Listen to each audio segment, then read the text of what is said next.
France-Auvergne 1973.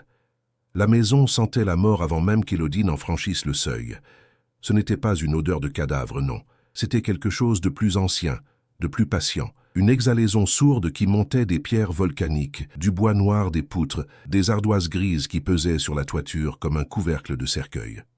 La bâtisse se dressait en périphérie de Murat, isolée sur un flanc de colline où le vent du Cantal soufflait en permanence, portant avec lui des plaintes qu'on aurait pu croire humaines si l'on ne savait pas mieux. Élodie Voirin avait 32 ans, les cheveux coupés courts à la mode du moment. Une cigarette Gitans coincée entre les lèvres. Elle portait un jean délavé et un pullover trop grand hérité de son ex-mari.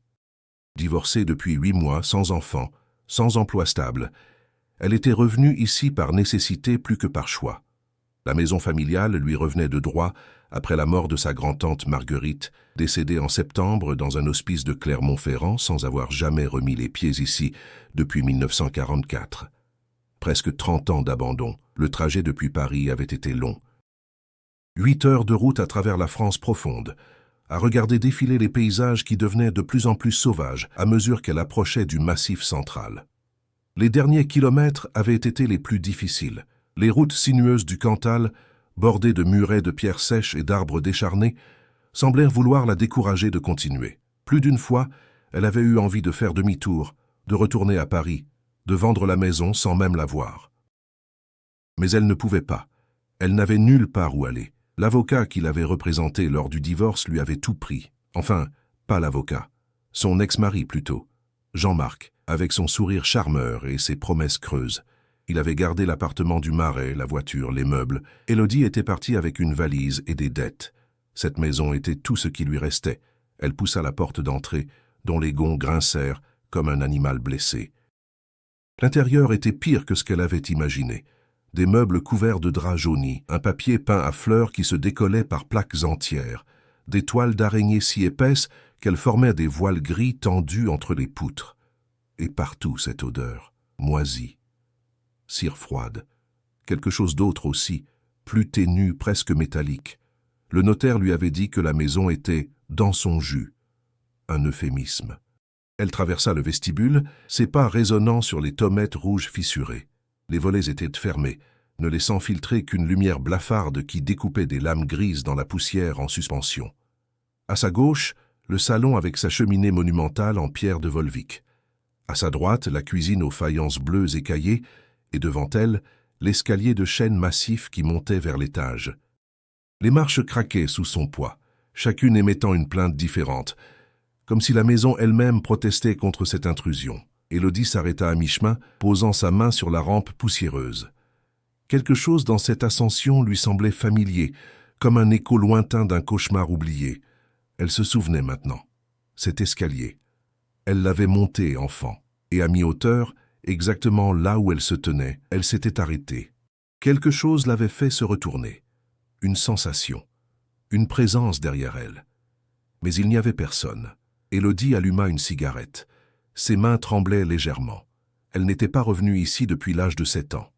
Un été, juste avant que sa mère ne rompe tout contact avec la branche auvergnate de la famille. Elle se souvenait vaguement d'une grand-tante sévère, toujours vêtue de noir, qui refusait qu'on monte à l'étage. Le premier suffit amplement, disait-elle d'un ton qui ne souffrait aucune discussion. Élodie se rappelait aussi avoir entendu des bruits, la nuit, des craquements, des murmures. Et une fois, elle avait vu une ombre passer sous la porte de sa chambre. Une ombre petite, de la taille d'un enfant. Mais elle avait 7 ans. Les enfants entendent toujours des choses. Les enfants voient toujours des choses. Elle continua son exploration, ouvrant les portes une à une. La première chambre était vide, à l'exception d'un lit défait et d'une armoire béante. La deuxième contenait des cartons empilés jusqu'au plafond, marqués de dates anciennes, 1952, 1948, 1943. La troisième était fermée à clé. Élodie secoua la poignée, mais la porte résistait. Elle remarqua alors que le verrou était du côté extérieur. On avait verrouillé cette pièce de l'extérieur. Pourquoi? Elle descendit chercher des outils dans la remise. La serrure était ancienne, rouillée. Elle força avec un tournevis et finalement, le mécanisme céda dans un claquement sec. La porte s'ouvrit lentement.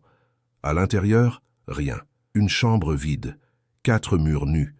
Pas de meubles, pas de décoration, juste un espace vide qui sentait le renfermer et cette odeur métallique persistante. Mais sur le plancher, des marques, des griffures profondes dans le bois, près de la porte, comme si quelqu'un avait essayé de sortir, désespérément. Élodie referma la porte et redescendit au rez-de-chaussée. Elle avait besoin d'air. Elle sortit sur le perron et alluma une nouvelle cigarette. Le vent glacé de novembre lui fouettait le visage. Au loin, on apercevait les lumières du village de Murat, comme des lucioles dans la brume. Elle pensa à sa mère, morte d'un cancer 5 ans plus tôt, sans jamais avoir expliqué pourquoi elle avait coupé les ponts avec la famille Voirin. Élodie avait essayé de lui poser des questions vers la fin, quand la morphine rendait sa mère plus bavarde. Mais chaque fois qu'elle mentionnait cette maison, sa mère devenait agitée, presque paniquée. « Ne retourne jamais là-bas », avait-elle murmuré un soir, quelques jours avant de mourir. « Promets-le-moi, Élodie, ne retourne jamais dans cette maison. » Élodie n'avait rien promis. Et maintenant, elle était là. Avant de continuer, dites-moi, de quelle ville vous m'écoutez? J'adore savoir où vous êtes et quelle est la température dans votre ville. Le lendemain matin, Élodie se réveilla dans le salon sur le vieux canapé recouvert d'un drap. Elle n'avait pas voulu dormir à l'étage, pas encore. Le feu qu'elle avait allumé dans la cheminée s'était éteint pendant la nuit et la maison était glaciale. Elle prépara du café sur un réchaud de camping qu'elle avait apporté de Paris. Assise à la table de la cuisine, enveloppée dans une couverture, elle dressa une liste de ce qu'il fallait faire. Réparer les volets, vérifier l'électricité, nettoyer, aérer, rendre cette maison vivable, au moins assez pour pouvoir la vendre. Elle se rendit au village vers 10 heures. Murat était un bourg typique du Cantal, avec sa basilique gothique, ses maisons de pierre volcanique noires, ses rues pavées étroites. Un dimanche matin, tout était fermé, à l'exception d'une boulangerie et d'un bar-tabac. Élodie entra dans le bar. Quelques hommes étaient accoudés au comptoir, un verre de blanc à la main malgré l'heure matinale. La conversation s'arrêta net quand elle entra. Tous les regards se tournèrent vers elle. « Bonjour », dit-elle. Le patron, un homme corpulent au visage rougeau, hocha la tête. « Bonjour, mademoiselle. Vous êtes de passage? Je suis Élodie Voirin. J'ai hérité de la maison sur la colline, la maison Voirin. » Un silence. Les hommes échangèrent des regards. « Ah », dit simplement le patron, « la maison de la vieille Marguerite. Vous la connaissiez ?» Tout le monde la connaissait. Mais elle n'est pas venue au village depuis... Oh, ça doit faire plus de 20 ans. Elle avait quitté la région après la guerre. Vous savez pourquoi? Le patron haussa les épaules. Les gens disaient des choses, mais vous savez comment c'est dans les villages. On parle beaucoup. Quelle chose? Un des hommes au comptoir, un vieux aux cheveux blancs et au visage tanné par le soleil, se tourna vers elle. Il disait que cette maison était maudite, qu'il s'y était passé quelque chose pendant la guerre, quelque chose qu'on avait voulu oublier. Quoi exactement? Le vieil homme secoua la tête. On ne sait pas. Mais ma mère, qui était sage-femme à l'époque, elle disait qu'il y avait eu un enfant dans cette maison, un enfant qui n'aurait jamais dû naître. Élodie sentit un frisson lui parcourir l'échine. Un enfant? C'est ce qu'elle disait. Mais elle n'en parlait jamais directement, comme si c'était un secret terrible. Élodie commanda un café et resta un moment au comptoir écoutant les bribes de conversation. Personne ne semblait vouloir en dire plus, mais elle sentait leur malaise. Ces hommes savaient quelque chose, ou du moins, ils avaient entendu des histoires. En sortant, elle croisa une vieille femme vêtue de noir, un fichu sur la tête. La femme la regarda intensément, puis lui saisit le bras. « Vous êtes la petite Voirin, n'est-ce pas ?»« Oui. Vous me connaissez ? Je vous ai vu quand vous étiez enfant. Vous veniez avec votre mère. Vous êtes revenu dans la maison ? » « Oui. » La vieille femme secoua la tête, ses yeux noirs brillant d'une inquiétude sincère. « Partez. Vendez cette maison et partez. N'y restez pas, surtout la nuit. Pourquoi ? Parce que certaines choses ne dorment jamais. Certaines choses attendent. Et cette maison, elle attend depuis trop longtemps. » La vieille femme lâcha son bras et s'éloigna rapidement, disparaissant dans une ruelle étroite. Élodie retourna à la maison troublée. Elle avait embauché un homme du village, Lucien Fraisse, qui devait venir dans l'après-midi pour l'aider aux réparations. En attendant, elle décida d'explorer davantage. Elle monta au grenier avec une lampe torche. L'escalier qui y menait était étroit et raide, les marches grinçant dangereusement sous son poids. L'odeur de poussière et de bois sec l'assaillit dès qu'elle poussa la trappe. Le grenier s'étendait sur toute la longueur de la maison, encombré de malles, de meubles cassés, de cadres retournés. Des poutres massives soutenaient la toiture d'ardoise, et par les interstices, on apercevait le ciel gris de novembre. Élodie avança prudemment, balayant l'espace avec sa torche. Au fond, contre le mur, elle repéra une série de malles en bois cerclées de métal. Elle s'agenouilla devant la première et souleva le couvercle. Des vêtements, des robes noires de deuil, des châles de laine, des gants blancs jaunis par le temps. Dessous, une boîte à chaussures remplie de photographies. Elle les étala sur le sol poussiéreux. La plupart dataient des années 30 et 40. Des portraits de familles raides, sévères, comme on les faisait à l'époque. Elle reconnut sa grand-tante Marguerite, jeune, le visage fermé, vêtue d'une robe sombre. À côté d'elle, une femme plus âgée, sans doute sa mère, l'arrière-grand-mère d'Élodie, et un homme en costume noir, le regard dur, probablement le père.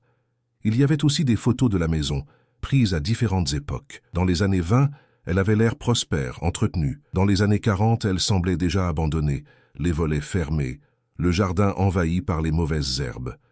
Mais au milieu des photos, Élodie en trouva une qui la fit frissonner. Une petite fille. Peut-être 6 ou 7 ans.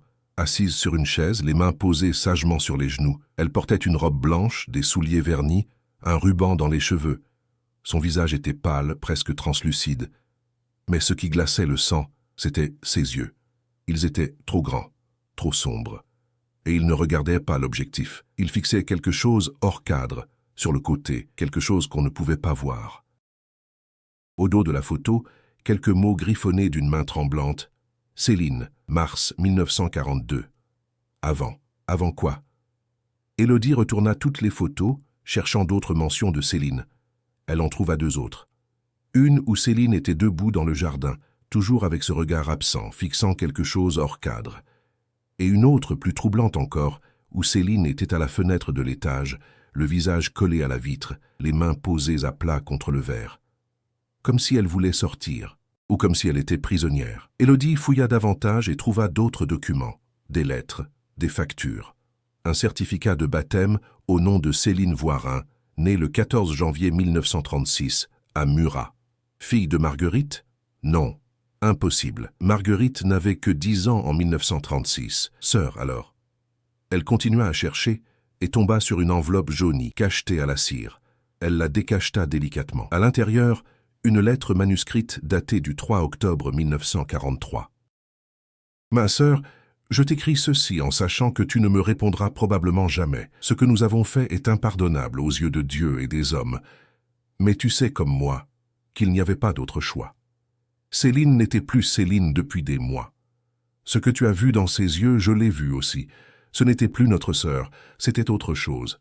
Quelque chose qui avait pris sa place, ou qui avait toujours été là, tapis sous la peau, attendant. L'invité que tu as entendu la nuit n'était pas une hallucination. Mère le voyait aussi. Père refusait de le reconnaître, mais même lui avait peur. Le curé n'a rien pu faire. Ses prières glissaient sur elle comme l'eau sur la pierre. Tu me demandes si elle souffre là derrière le mur. Je ne sais pas. Je ne veux pas savoir. Mais je sais qu'elle n'est pas morte. On l'entend encore certaines nuits, quand le vent tombe. Un grattement, un murmure, comme si elle attendait. Ne rouvre jamais cette chambre, Marguerite. Jamais. Si tu le fais, il reviendra. Et cette fois, il ne partira pas. Ta sœur qui t'aime, Thérèse Élodie, reposa la lettre, les mains tremblantes. Céline. Une enfant murée vivante en 1943, 30 ans avant qu'Élodie ne rouvre cette chambre. Mais si elle avait été murée vivante, elle aurait dû mourir en quelques jours, une semaine tout au plus. On ne survit pas 30 ans dans une pièce scellée, sans nourriture, sans eau, sans air. À moins que... Élodie se figea. Un bruit, en bas. Un craquement distinct, comme un pas sur les tommettes du rez-de-chaussée. Elle éteignit sa torche, retenant son souffle. Le silence retomba, oppressant. Puis, un autre craquement, plus proche. Dans l'escalier, quelqu'un montait. Elle ralluma sa torche et descendit la trappe du grenier aussi silencieusement que possible. Dans le couloir de l'étage, rien. Personne. « Il y a quelqu'un » appela-t-elle, la voix tremblante. Pas de réponse. Juste le vent qui sifflait à travers les fentes des volets. Elle descendit au rez-de-chaussée. La porte d'entrée était toujours fermée, comme elle l'avait laissée. Mais dans la cuisine, une des chaises avait été déplacée. Elle était maintenant au milieu de la pièce, tournée vers l'escalier, comme si quelqu'un s'était assis là pour observer. Lucien Fraisse arriva vers 15 heures. C'était un homme de la cinquantaine, râblé, le visage marqué par le vent et le travail de la terre. Il portait une salopette délavée et une casquette enfoncée sur le crâne. « Madame Voirin » demanda-t-il depuis le seuil, n'entrant pas. « Oui, entrez, je vous en prie. » Lucien hésita, puis franchit le seuil. Son regard balaya rapidement la pièce, s'attardant sur l'escalier. « Ça fait longtemps que personne n'est entré ici, dit-il simplement.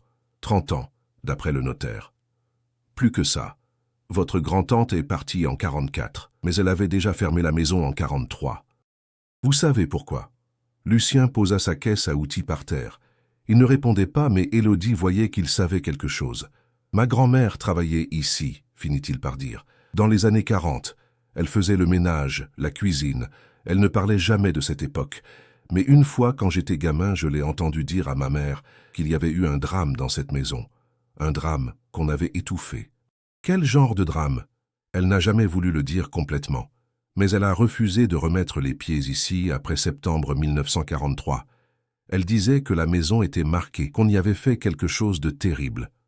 Ensemble, ils commencèrent les premières réparations. Lucien travaillait en silence, ce qui convenait à Élodie. Elle remarquait cependant qu'il évitait systématiquement de monter à l'étage. Quand elle lui demanda de l'aider à déplacer des meubles dans les chambres, il inventa des excuses. Il devait vérifier les gouttières, inspecter les fondations, réparer un volet au rez-de-chaussée.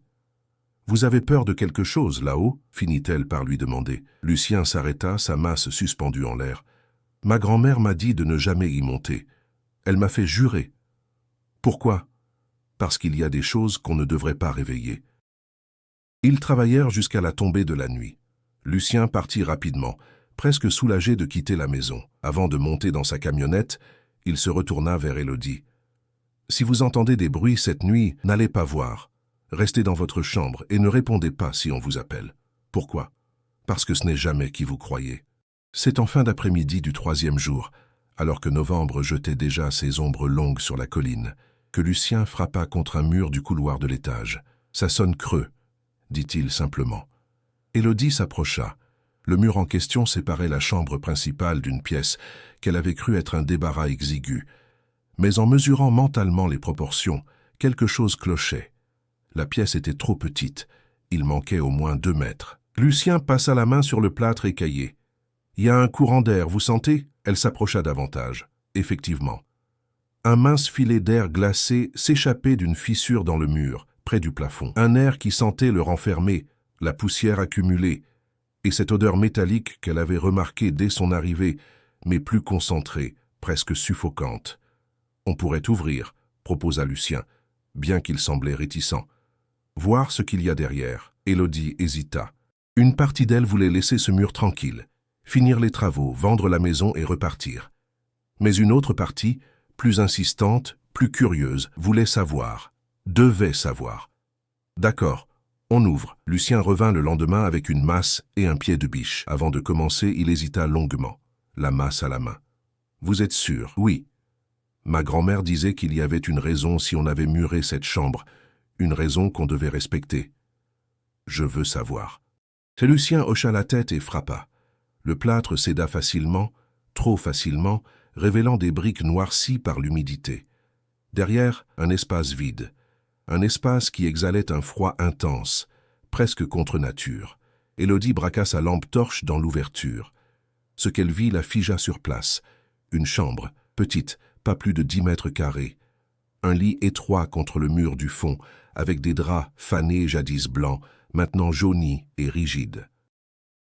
Une poupée de porcelaine gisait au pied du lit, la tête fendue, un œil manquant, une armoire fermée, une chaise renversée, et sur une petite table, un bougeoir en cuivre où restèrent les vestiges d'une bougie consumée depuis des décennies. Mais ce qui glaça Élodie, ce fut le mur du fond, des mots.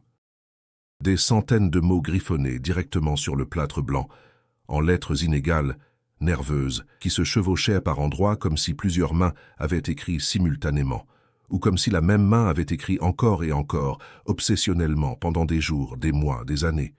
Ne pas nommer il vient la nuit, elle dort. Mais elle entend. Ne pas nommer l'invité.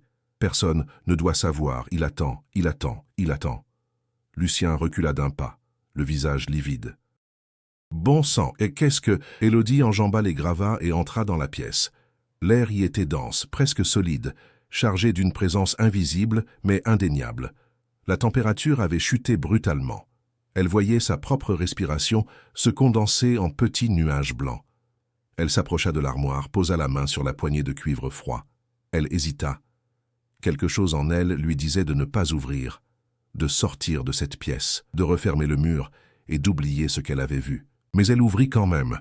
À l'intérieur, des vêtements d'enfants soigneusement pliés, des robes de petite fille, du lin blanc, des chaussettes de laine, un ruban de velours bleu, identique à celui de la photographie, et tout au fond, sous les vêtements, un carnet. Elle le saisit délicatement. Le cuir de la couverture était craquelé, les pages jaunies et cassantes. Elle l'ouvrit. L'écriture était serrée, tremblante par endroits, presque illisible ailleurs.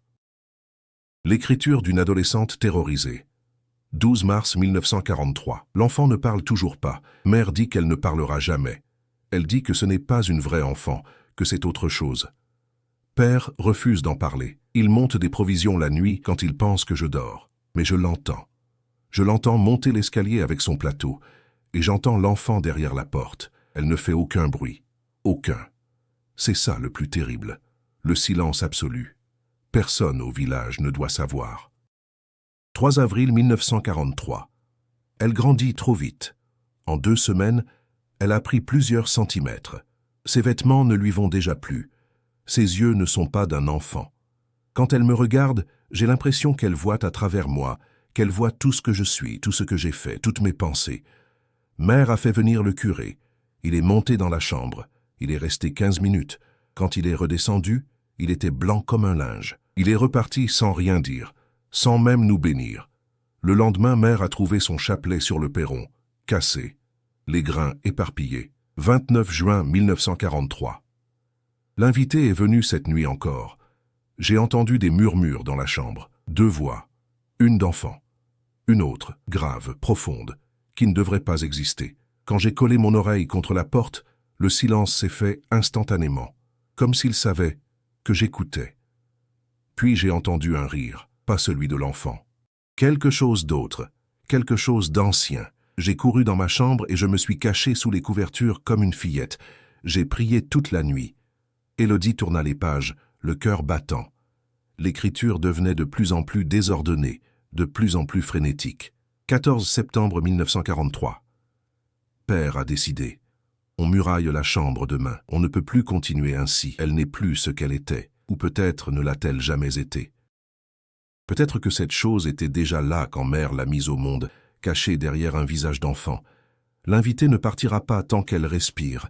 Il grandit en elle. Ou elle grandit en lui. Je ne sais plus. Le curé a refusé de revenir. Il a dit que ce n'était plus du ressort de l'Église, que nous devions faire ce que nous avions à faire et ne plus jamais en parler. 15 septembre 1943. C'est fait. Les maçons sont venus de Murat à l'aube. 3 hommes que Père a payé le triple du prix habituel pour qu'ils ne posent pas de questions et qu'ils ne parlent jamais. On leur a dit que c'était pour l'isolation, que la pièce était infestée de moisissures dangereuses. Ils ont travaillé vite, très vite, comme s'ils voulaient en partir au plus tôt. L'enfant n'a pas crié quand ils ont commencé à monter les briques. Elle nous regardait à travers l'ouverture qui se rétrécissait. Elle souriait jusqu'à la fin. La dernière chose que j'ai vue avant que la dernière brique ne soit posée, c'était ses yeux, noirs, vides, patients, et ce sourire terrible. La dernière page était presque illisible, griffonnée dans une hâte frénétique, l'encre bavée par ce qui ressemblait à des larmes. On l'entend encore, derrière le mur.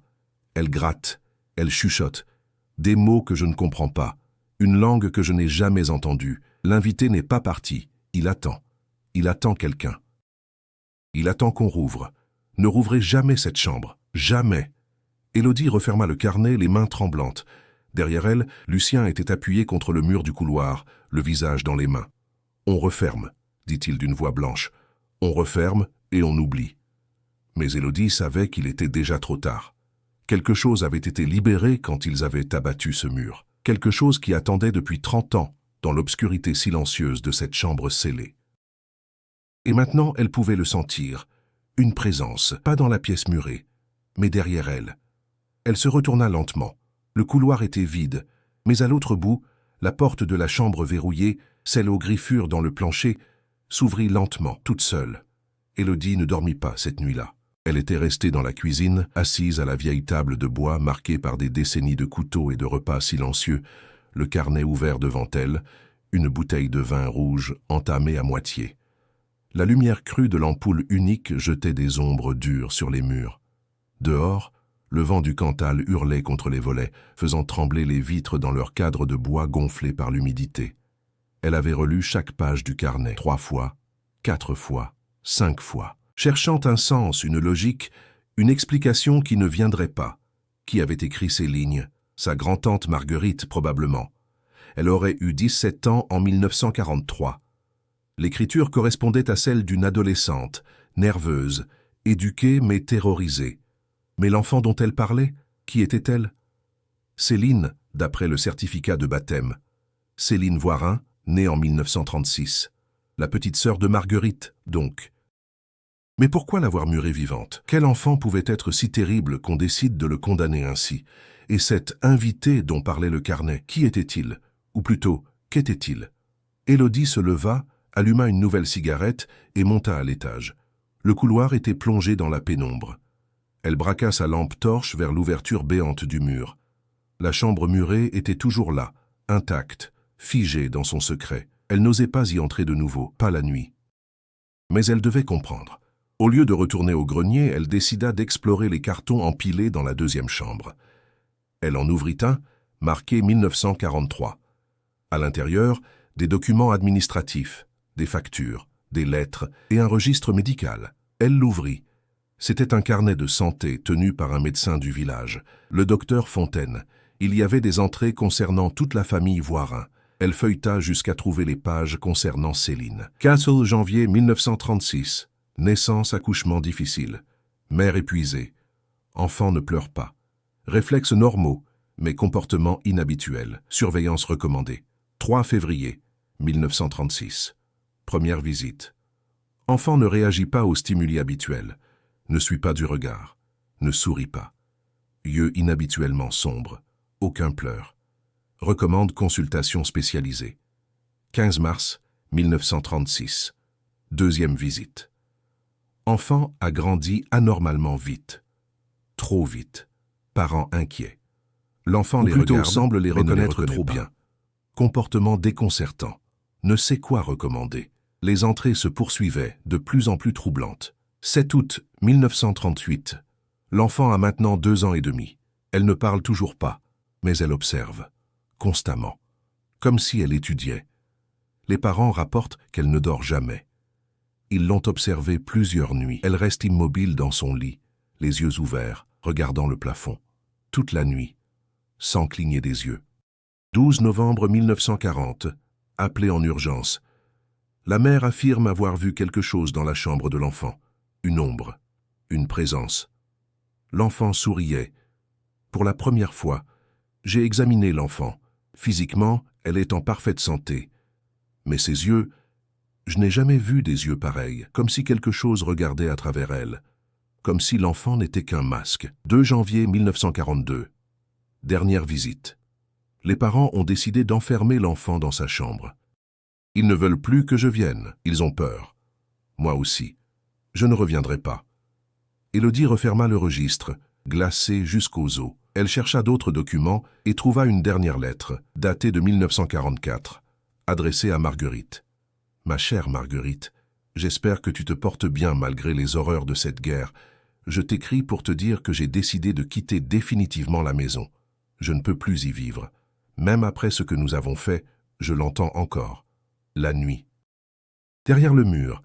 Ce n'est pas possible, je le sais. Personne ne peut survivre 1 an sans nourriture, sans eau, sans air. Et pourtant, je l'entends, le grattement, le murmure. Et parfois, son rire. Le curé avait raison. Ce n'était pas un exorcisme qu'il nous fallait. C'était un enfouissement, un oubli. Mais on n'oublie jamais vraiment, n'est-ce pas? Surtout pas ce genre de choses. J'ai vendu la maison. Enfin, je vais la vendre. Mais qui voudra vivre là? Qui voudra habiter une maison où un enfant a été muré vivant? Alors je vais mentir. Je vais dire qu'elle est partie, qu'elle est morte de maladie, qu'on l'a enterrée. Et je vais fermer cette maison et ne plus jamais y retourner. Ne reviens jamais, Marguerite, promets-le-moi. Ne reviens jamais dans cette maison. Et si un jour quelqu'un hérite de cette propriété, dis-leur de ne jamais ouvrir le mur. Dis-leur que certaines prisons ne doivent jamais être ouvertes. Ta mère qui t'aime. Henriette Élodie reposa la lettre les mains tremblantes. Céline, une enfant murée vivante en 1943, 30 ans avant qu'Élodie ne rouvre cette chambre.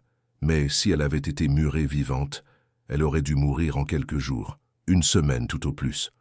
On ne survit pas 30 ans dans une pièce scellée sans nourriture, sans eau, sans air, à moins que ce qui était enfermé là n'ait jamais eu besoin de ces choses. À moins que ce qui était enfermé là ne soit pas vraiment humain. Élodie se figea. Un bruit. En bas, un craquement distinct, comme un pas sur les tommettes du rez-de-chaussée. Elle éteignit sa torche, retenant son souffle. Le silence retomba, oppressant. Puis, un autre craquement, plus proche, dans l'escalier. Quelqu'un montait, lentement, méthodiquement. Marche après marche, Élodie resta immobile dans l'obscurité de la chambre, tous ses muscles tendus, l'oreille aux aguets. Les craquements continuaient, lents, réguliers, méthodiques. Quelqu'un gravissait l'escalier du rez-de-chaussée vers l'étage. Puis le silence. Un silence trop parfait, trop calculé. Elle ralluma sa torche et se dirigea vers le couloir, aussi silencieusement que possible. Dans le couloir de l'étage, rien. Personne. Mais la porte de la chambre murée, qu'elle avait laissée entr'ouverte, était maintenant grande ouverte. Une silhouette se tenait à l'intérieur. Élodie faillit crier, mais sa voix mourut dans sa gorge. La silhouette se retourna lentement. C'était Lucien. « Nom de Dieu, vous m'avez fait une peur bleue », souffla Élodie, la main sur le cœur.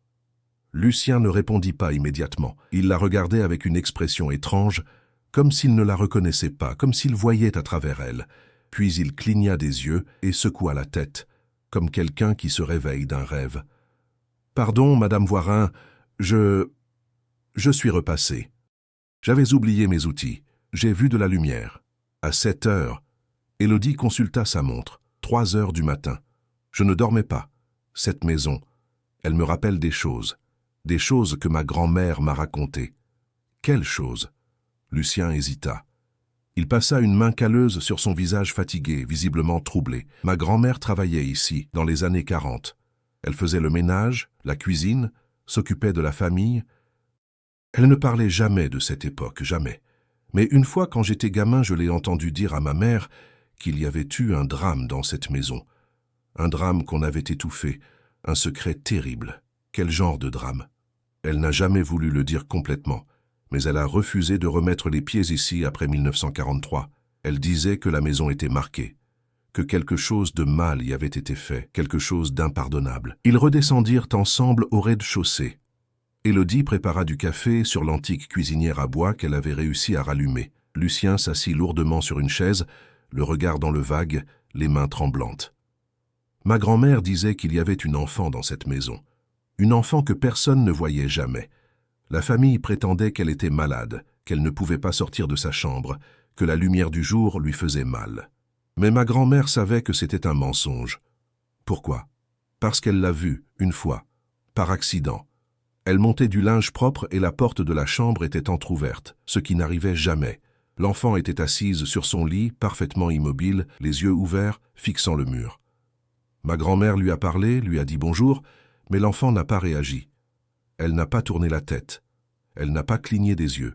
Puis lentement, très lentement, elle s'est tournée vers ma grand-mère et elle a souri. Un sourire qui n'avait rien d'enfantin, disait-elle, comme si quelque chose de très vieux, de très patient, regardait à travers les yeux de cette petite fille. Élodie sentit un frisson glacé lui parcourir l'échine. Elle lui raconta ce qu'elle avait trouvé dans le grenier. Les lettres, la photo, le carnet, le registre médical, le nom Céline Voirin. Lucien hocha lentement la tête, comme si tout cela confirmait ce qu'il savait déjà. Céline. Oui, ma grand-mère avait parlé de ce nom. Une seule fois, vers la fin de sa vie, quand la maladie la rendait délirante. Elle disait que Céline n'était pas née comme les autres enfants. que sa mère avait eu un accouchement terrible en plein hiver, pendant une tempête de neige, le 14 janvier 1936. La pire tempête qu'on ait vue dans le Cantal depuis des décennies. Le médecin n'avait pas pu venir. La sage-femme non plus.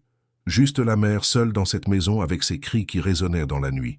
Et quand l'enfant est né, elle ne pleurait pas, elle ne bougeait pas. Elle était bleue, froide, comme morte-née. La mère a cru qu'elle l'avait perdue. Mais ensuite, alors qu'elle tenait le petit corps dans ses bras en pleurant, l'enfant a ouvert les yeux. Des yeux noirs comme du charbon. Et elle a souri, un nouveau-né qui sourit. Vous vous rendez compte? Les bébés ne sourient pas avant plusieurs semaines.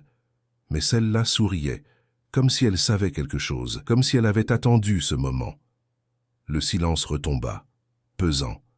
Élodie but son café, mais il avait un goût amer, presque métallique, le même goût que l'air de la chambre murée. « Vous croyez qu'elle est encore là ?» demanda-t-elle enfin, bien qu'elle connaisse déjà la réponse. « Derrière ce mur ?» Lucien ne répondit pas immédiatement. Puis il se leva, s'approcha de la fenêtre et regarda la nuit, le village au loin, les lumières rassurantes de la civilisation. « Je ne sais pas si elle est là, mais je sais qu'elle n'est pas morte. Ma grand-mère le disait. Elle disait que des choses comme ça ne meurt pas. Ça attend. Ça attend qu'on les libère. Et maintenant ?» Il se retourna vers Élodie, son visage creusé par la fatigue et la peur. « Maintenant, vous l'avez libérée. » Le lendemain matin, Élodie se rendit au presbytère de Murat dès l'ouverture. Elle n'avait pas dormi.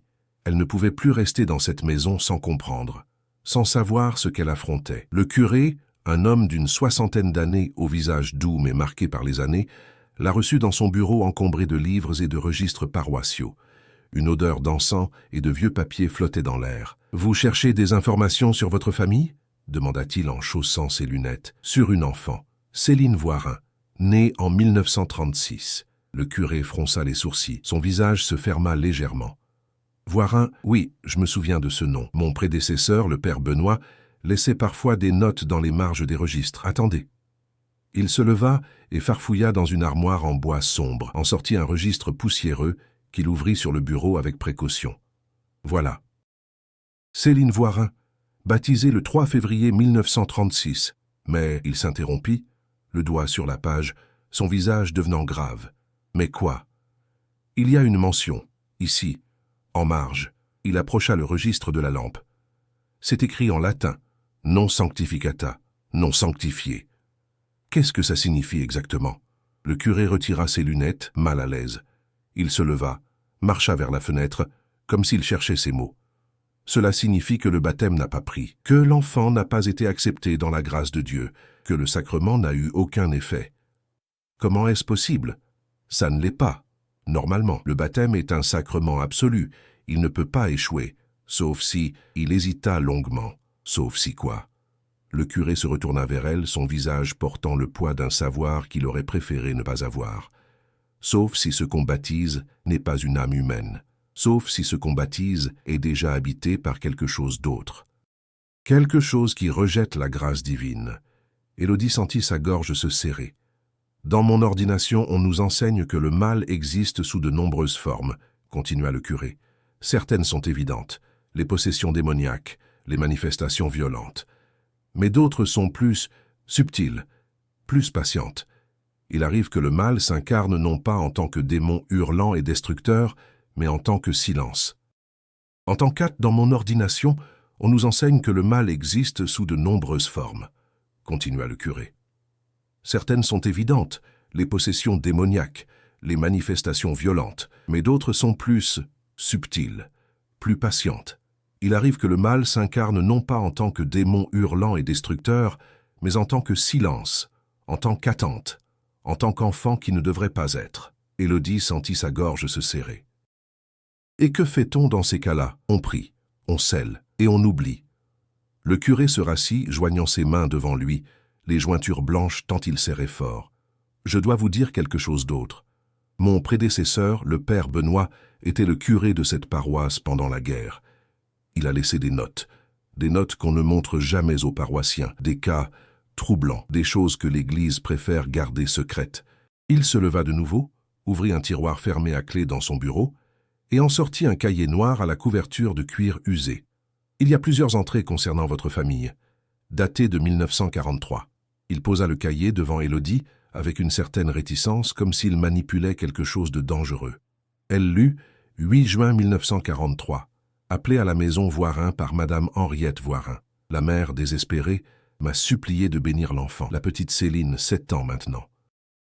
Je suis monté dans sa chambre avec mes instruments sacrés, mon crucifix, mon eau bénite. L'enfant était assise sur son lit, parfaitement immobile, les mains posées sur les genoux. Quand j'ai commencé à réciter les prières de bénédiction, elle m'a regardé. « Seigneur, pardonnez-moi, mais ces yeux n'étaient pas ceux d'un enfant. Ils étaient anciens, vides, patients, comme si quelque chose d'infiniment vieux me regardait à travers ce petit visage. Quand j'ai aspergé l'eau bénite, l'enfant n'a pas réagi. L'eau a glissé sur sa peau comme sur du verre, formant des perles parfaites qui roulaient sans être absorbées. Elle a souri. Un sourire terrible. J'ai fui. Que Dieu me pardonne, mais j'ai laissé tomber mon crucifix et j'ai fui cette maison en courant. Élodie sentit son sang se glacer. Elle tourna la page. 15 juin 1943. Retournez chercher mon crucifix. La famille l'avait trouvé dans le couloir. Le Christ en argent était fondu, comme s'il avait été exposé à une chaleur intense. Impossible. Aucun feu dans cette maison. J'ai interrogé la famille. Ils m'ont parlé de l'invité, quelque chose que l'enfant a fait venir. Quelque chose qu'elle appelle la nuit. Ils entendent des conversations dans sa chambre. 2 voix, une d'enfant, une autre qui ne devrait pas exister. 28 août 1943. La famille est venue me voir à l'église. Ils ont pris une décision terrible. Ils vont sceller la chambre de l'enfant. La murée vivante. Ils disent qu'ils n'ont pas le choix, que l'enfant n'est plus humaine, que ce qui habite ce corps grandit, se renforce, attend. Je leur ai demandé s'ils comptaient la tuer d'abord. Ils ont dit que non, que ce serait inutile, que ce qui est en elle ne peut pas mourir ainsi. J'ai prié pour leur âme et pour la mienne. Car je sais qu'ils ont raison. J'aurais dû les en empêcher. J'aurais dû appeler l'évêché, mais je ne l'ai pas fait. Que Dieu me pardonne. 20 septembre 1943. La famille Voirin est venue me voir une dernière fois. Ils ont scellé la chambre de l'enfant voilà 5 jours. Ils disent qu'ils n'ont plus le choix désormais, que l'enfant n'était plus vraiment vivante de toute façon. Je leur ai demandé si elle était morte maintenant. Ils n'ont pas répondu, mais j'ai vu dans leurs yeux qu'ils savaient la vérité.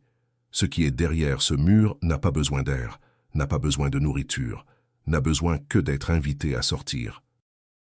Je prie pour que personne ne rouvre jamais cette chambre. Je prie pour que cette maison soit oubliée. Je prie, mais je sais que mes prières ne suffisent pas contre ce genre de choses. Élodie releva les yeux vers le curé, les mains tremblantes. « Il y a autre chose ?» Le curé hocha la tête gravement. « Une dernière note, écrite en 1973, par moi. » Il tourna les pages jusqu'à la fin du cahier. Une écriture récente. 15 novembre 1973. Une femme est venue me voir. Élodie Voirin. Elle a hérité de la maison. Elle a rouvert la chambre. Mon Dieu, elle a rouvert la chambre. J'ai peur de ce qui va suivre. J'ai peur qu'après 30 ans d'attente, ce qui était enfermé là soit maintenant libre et affamé, très affamé. Élodie se leva brusquement, la chaise grinçant sur le sol. « Vous avez écrit ça quand? Je viens à peine d'arriver. » Le curé la regarda avec une tristesse infinie. « Je l'ai écrit hier soir. J'ai rêvé de vous. J'ai rêvé que vous veniez me voir. J'ai rêvé de tout ce que vous alliez me raconter. Et dans mon rêve, une petite fille en robe blanche était debout derrière vous. Elle me souriait, et elle me disait « Bientôt, père, très bientôt. » L'après-midi même, Élodie retourna voir le curé après avoir tenté de se calmer au café du village. Elle lui raconta tout en détail. Les voix, les inscriptions, la silhouette, le carnet, les lettres. Le prêtre l'écouta en silence, les mains jointes, le regard grave, de plus en plus sombre. « Ce que vous décrivez correspond à quelque chose de très précis dans la tradition catholique, dit-il finalement. On appelle cela un hôte non sollicité, une entité qui s'attache à un lieu, à une personne, non pas par possession directe, mais par invitation. C'est plus subtil, plus dangereux. Mais personne ne l'a invité, vous êtes sûr? Le curé la regarda intensément, ses yeux bleus perçants. Les invitations ne sont pas toujours verbales, Madame Voirin. Parfois, c'est un désir, un besoin, une faille dans l'âme, un moment de faiblesse, de solitude, de désespoir. Céline était une enfant différente, vous l'avez compris.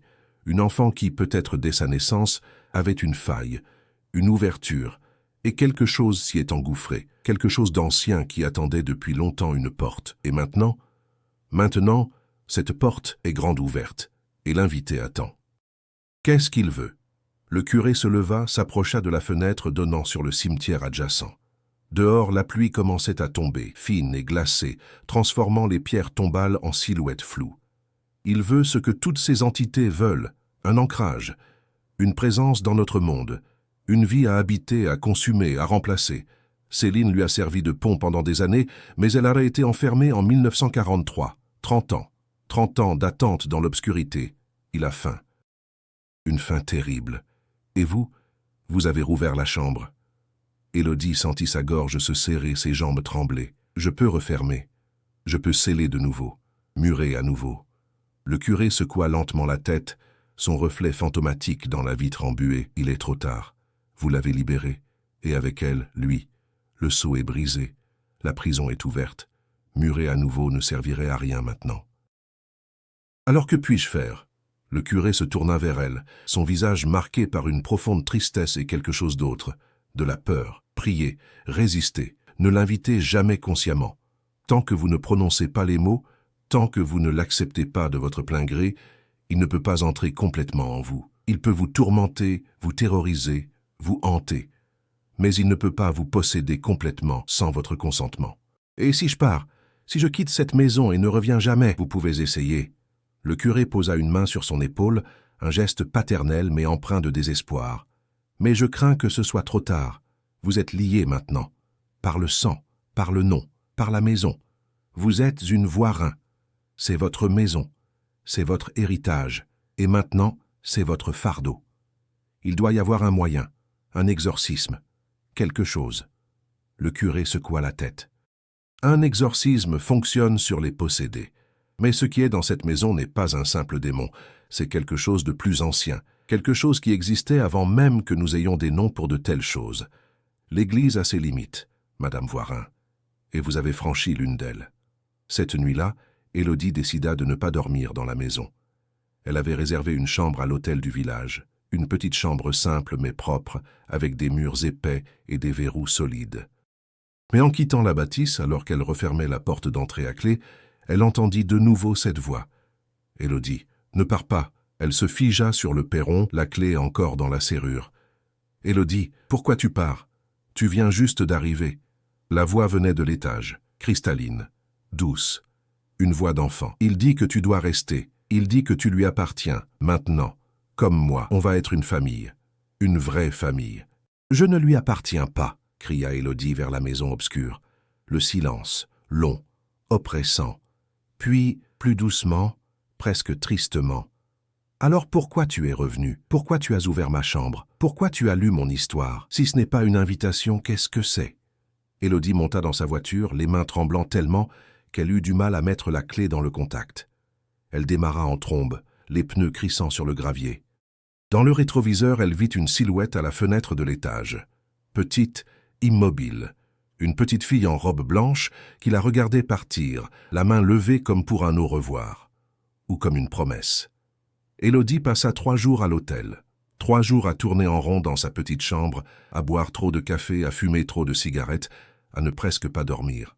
Elle avait appelé 3 notaires différents, envisagé de vendre la maison immédiatement, de fuir à Paris et de ne jamais revenir dans cette région maudite. Mais chaque notaire disait la même chose. Il fallait d'abord rendre la maison présentable. Personne n'achèterait une ruine abandonnée avec un mur défoncé à l'étage. Il fallait réparer, nettoyer, finir le travail commencé. Et chaque nuit, Élodie faisait le même rêve. Elle était dans la maison, dans le couloir de l'étage. La porte de la chambre murée était ouverte. Et Céline était là, assise sur le lit, la poupée de porcelaine dans les bras. Elle souriait. « Tu reviendras, disait-elle. Tu reviendras parce que tu n'as nulle part où aller. Tu reviendras parce que c'est ta maison, ta famille, ton sang. Tu reviendras parce qu'au fond, tu es comme moi, seule, abandonnée, différente. Et lui, il comprend, il accepte, il ne juge jamais, il attend juste qu'on l'invite. » Et dans le rêve, Élodie sentait cette traction, ce fil invisible enroulé autour de son cœur qui la tirait vers la maison, vers cette chambre, vers Céline et vers quelque chose de plus grand, de plus sombre, qui attendait dans l'ombre. Le 4e jour, elle n'en pouvait plus. Elle savait que c'était impossible, illogique, dangereux, mais elle retourna à la maison. Quelque chose l'appelait, quelque chose de plus fort que la peur, plus fort que la raison, un besoin presque physique. Elle devait savoir, elle devait comprendre. Elle devait voir. La maison semblait l'attendre. Les volets étaient ouverts, tous, alors qu'Élodie les avait fermés et verrouillés avant de partir 3 jours plus tôt. La porte d'entrée était entr'ouverte. Elle entra lentement, prudemment. Le silence était total, pas de vent, pas de craquement. Juste un silence parfait, oppressant, comme si la maison retenait son souffle, comme si elle attendait. « Il y a quelqu'un » appela Élodie, sa voix résonnant étrangement dans le vide. Pas de réponse. Elle traversa le rez-de-chaussée. Rien n'avait changé. Les mêmes meubles couverts de draps, la même poussière, mais l'air était différent, plus chaud, plus vivant, comme si la maison respirait. Elle monta à l'étage, chaque marche grinçant sous ses pas. Elle monta directement à la chambre murée. La porte était grande ouverte, et Céline était là, assise sur le lit, en chair et en os. Elle portait la robe blanche de la photographie, maintenant usée, jaunie par les décennies. Ses cheveux étaient longs, presque blancs, tombant en mèches raides et sales sur ses épaules. Son visage était pâle, lisse, sans âge. On aurait pu croire qu'elle avait 7 ans, on aurait pu croire qu'elle en avait 100. Et ses yeux étaient noirs, entièrement noirs, sans blanc, comme 2 puits sans fond qui absorbaient toute lumière. Elle sourit en voyant Élodie. « Tu es revenue. » Ce n'était pas une question, c'était une constatation, comme si elle avait toujours su qu'Élodie reviendrait. Élodie ne pouvait pas bouger, ses jambes refusaient de lui obéir. Sa voix resta coincée dans sa gorge. Céline se leva du lit, se déplaçant avec une grâce étrange, presque mécanique. Elle était petite, fragile en apparence, mais il émanait d'elle une présence écrasante, inhumaine. L'air de la pièce semblait se densifier autour d'elle. « Il t'a appelé. Tu as entendu, n'est-ce pas? Pendant toutes ces années, même quand tu étais à Paris, même quand tu essayais d'oublier ta famille, cette région, cette maison. Il t'a appelé dans tes rêves, dans tes moments de solitude, quand ton mari t'a quitté, quand tu te sentais vide. Il était là, toujours là, t'attendant. Qui est-il » parvint enfin à articuler Élodie. Céline pencha légèrement la tête, comme un oiseau observant une proie, un geste profondément non humain. L'invité, il n'a pas de nom. Les noms sont des limites. Il était là avant les noms, avant les mots, avant la lumière. Il attend, toujours, dans les espaces entre les choses, dans les silences, dans l'obscurité derrière les paupières closes. Il cherche quelqu'un pour l'inviter, et quand on l'invite, il reste, pour toujours. Je ne l'ai pas invité. Le sourire de Céline s'élargit, révélant des dents trop blanches, trop parfaites. Mais si, tu es revenu, tu as hérité de cette maison alors que tu aurais pu refuser. Tu as ouvert la porte alors que tu aurais pu rester à Paris. Tu as démonté le mur alors que les inscriptions te suppliaient de ne jamais le faire. Tu as lu le carnet. Tu as cherché à comprendre. Tu as pensé à lui, chaque nuit, chaque jour. Tu as pensé à lui. C'est suffisant. C'est toujours suffisant. La curiosité est une forme d'invitation. Élodie recula, mais ses jambes refusaient de bouger correctement. Derrière Céline, l'ombre grandissait. Une forme immense, sans visage, qui s'étirait du sol au plafond, emplissant toute la pièce, débordant dans le couloir. Une présence si massive, si ancienne, que l'air lui-même semblait plier sous son poids. Il dit que tu es parfaite. Il dit que tu as une faille, comme moi. Une faille qu'il peut remplir, un vide qu'il peut combler. Tu es seule, divorcée, sans enfant, sans famille, sans amis vraiment proches. Tu as passé ta vie à te sentir différente, n'est-ce pas? À ne jamais vraiment appartenir. Il comprend, il accepte. Avec lui, tu n'auras plus jamais à être seule. Non. La voix d'Élodie n'était qu'un murmure. Si. Et soudain, Élodie comprit. Le divorce, la solitude, le retour dans cette maison précisément maintenant. La grand-tante qui mourait précisément quand Élodie était au plus bas. Tout cela n'était pas un hasard. C'était une invitation. Une porte qu'elle avait ouverte sans s'en rendre compte. Ou peut-être qu'elle s'en rendait compte. Peut-être qu'une partie d'elle voulait cette porte ouverte. Elle tomba à genoux, submergée par cette révélation terrible. Céline s'approcha, posa une main glacée sur son épaule, une main qui semblait faite de glace et de cendre. « Ne pleure pas, c'est presque fini. Bientôt tu ne seras plus seul. Jamais. Il sera toujours là, comme il l'est pour moi, depuis si longtemps. Depuis le jour de ma naissance, il était là dans la tempête, il a attendu que je prenne ma première respiration, et il est entré. Et maintenant, nous ne faisons plus qu'un. C'est beau, tu verras, c'est paisible.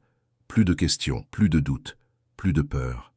Juste lui, juste nous. » Et dans l'ombre derrière Céline, quelque chose bougea.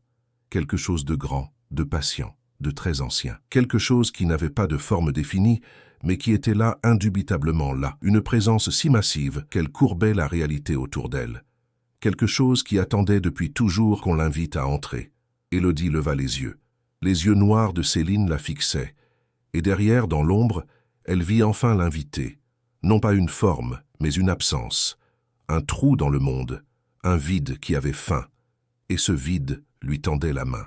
« Dis-le, » murmura Céline. « Dis juste un mot. Invite-le, et tout s'arrêtera. La peur, la douleur, la solitude, tout. » Élodie sentait les larmes couler sur ses joues. Elle pensait à sa vie, à toutes ces années passées, à se sentir à côté, différente, seule même au milieu de la foule, à ce mariage qui s'était effondré parce qu'elle n'arrivait jamais vraiment à se connecter, à cette sensation permanente de vide. Et maintenant, quelque chose lui offrait de remplir ce vide. Elle ferma les yeux. Et elle murmura presque malgré elle, comme si les mots sortaient d'eux-mêmes. « Reste. » Le silence tomba. Puis un souffle, froid, ancien, qui balaya la pièce comme un vent d'hiver. Céline sourit. « Bienvenue à la maison, Élodie. Bienvenue dans la famille. » Et l'obscurité engloutit tout. 3 mois plus tard, une nouvelle famille emménagea dans la maison. Un couple avec une petite fille de 8 ans, Sophie. Ils avaient acheté la propriété à un prix dérisoire auprès d'un notaire qui semblait pressé de s'en débarrasser. L'ancienne propriétaire avait disparu, disait-on, partie sans laisser d'adresse, volatilisée. « C'est une belle maison, » dit le père en ouvrant les volets du salon. « Avec un peu de travail, elle sera magnifique. Elle a une drôle d'atmosphère, » dit la mère, moins convaincue. « Tu ne trouves pas? C'est juste parce qu'elle est restée fermée longtemps. Ça va s'arranger. » Pendant que les parents déchargèrent le camion de déménagement, Sophie explora la maison avec l'enthousiasme d'une enfant de 8 ans découvrant un nouveau territoire. Elle grimpa à l'étage, courut dans le couloir, pendant que les parents déchargèrent le camion de déménagement, Sophie explora la maison avec l'enthousiasme d'une enfant de 8 ans découvrant un nouveau territoire. Elle grimpa à l'étage, courut dans le couloir, ouvrant chaque porte avec curiosité. La première chambre était vide, la deuxième aussi. Mais la troisième, elle s'arrêta devant une porte entr'ouverte au fond du couloir, une porte qu'elle n'avait pas remarquée tout de suite, comme si elle se fondait dans le mur. À l'intérieur, elle entendit quelque chose, un murmure, doux, comme une berceuse. Sophie poussa la porte. Une chambre, petite, un lit, une poupée de porcelaine au visage fendu. Et sur le mur des mots griffonnés qui semblaient de briller faiblement dans la pénombre. « Bienvenue, il t'attend. Nous t'attendons. » Sophie ne comprenait pas tous les mots, mais elle n'avait pas peur. Au contraire, elle se sentait attendue, bienvenue. Elle entra dans la pièce. « Bonjour » dit-elle timidement. Un rire. Cristallin, une voix d'enfant. « Bonjour Sophie, je m'appelle Céline, et voici mon amie Élodie. On t'attendait. » Sophie plissa les yeux dans la pénombre. 2 silhouettes se détachèrent de l'ombre. Une petite fille en robe blanche, aux cheveux blancs, aux yeux entièrement noirs, et une femme, la trentaine, les cheveux courts, le regard vide et souriant. « Tu veux jouer avec nous ?» demanda Céline en tendant la main. Sophie regarda cette main pâle, froide, qui semblait attirer la lumière sans jamais la refléter. Et quelque chose en elle, quelque chose de profond, de primitif, lui dit de fuir, de crier, d'appeler ses parents. Mais une autre partie, plus forte, plus curieuse, lui dit de rester, de prendre cette main, d'accepter cette invitation. « Oui, » dit Sophie avec un sourire, « je veux bien jouer. » Elle prit la main de Céline, et la porte se referma doucement derrière elle. En bas, le père finissait de décharger le dernier carton. « Sophie » appela-t-il. « Tu es où, ma chérie ?» Pas de réponse. « Sophie » le silence. Il monta à l'étage, cherchant sa fille dans les chambres vides. Il arriva devant la dernière porte, au fond du couloir, une porte qu'il n'avait pas remarquée lors de la visite avec l'agent immobilier. Il l'ouvrit. Une chambre vide, juste 4 murs nus, pas de meubles, pas de Sophie, mais sur le mur du fond, des mots fraîchement griffonnés dans la poussière. « Elle est avec nous maintenant, bientôt vous aussi. » Le père recula, glacé. Il claqua la porte et dévala l'escalier en hurlant le nom de sa fille. Mais dans la chambre murée, 3 silhouettes se tenaient dans l'ombre.